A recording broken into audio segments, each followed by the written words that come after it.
So the coca growers' decision to protest in southwestern Colombia, particularly in the departments of Putumayo and Caquetá, it's really due to the fact that the government's actions at eradicating coca, which is the raw ingredient for cocaine, it's directly affecting their livelihoods. You have to remember these are very isolated, relatively poor areas of the country where reliance on these types of illicit businesses is really quite rampant among the local population. And so when the government does something that is its stated policy, it's part of its national security policy, which is eradicating coca, it really directly affects these populations, and so they strike back wherever they can, namely by blocking roads, interfering with energy exploration and production activity in some of these areas. And that's really the crux of the matter. The government is not going to back down from its strategy of eradicating coca, but they also can't really eradicate coca without offering these people some sort of compensation. Otherwise, these protests are likely going to continue.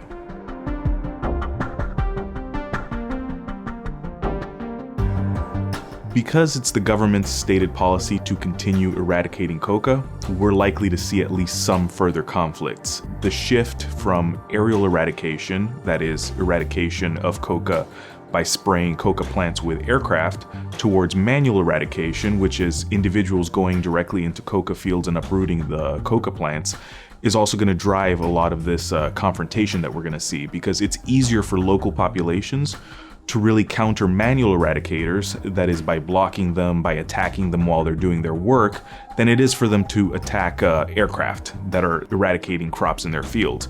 And so because the government has moved over to this strategy of manual eradication, we're probably going to see more of these confrontations happening in the coming months and years.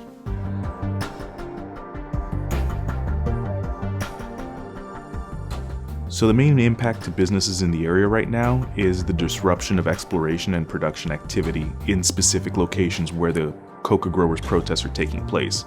We've seen things like the movement of contractors between work sites affected. We've seen some attacks against assets of energy companies, things like contractors' residences being burned in arson attacks. So far, the impact is relatively limited, only to companies operating in the very specific areas where the coca growers are protesting. It's likely that we will see some protests spread as the government continues eradication activities, but so far the government has moved in with military forces and is providing security for a lot of these activities, these energy exploration and production activities to continue.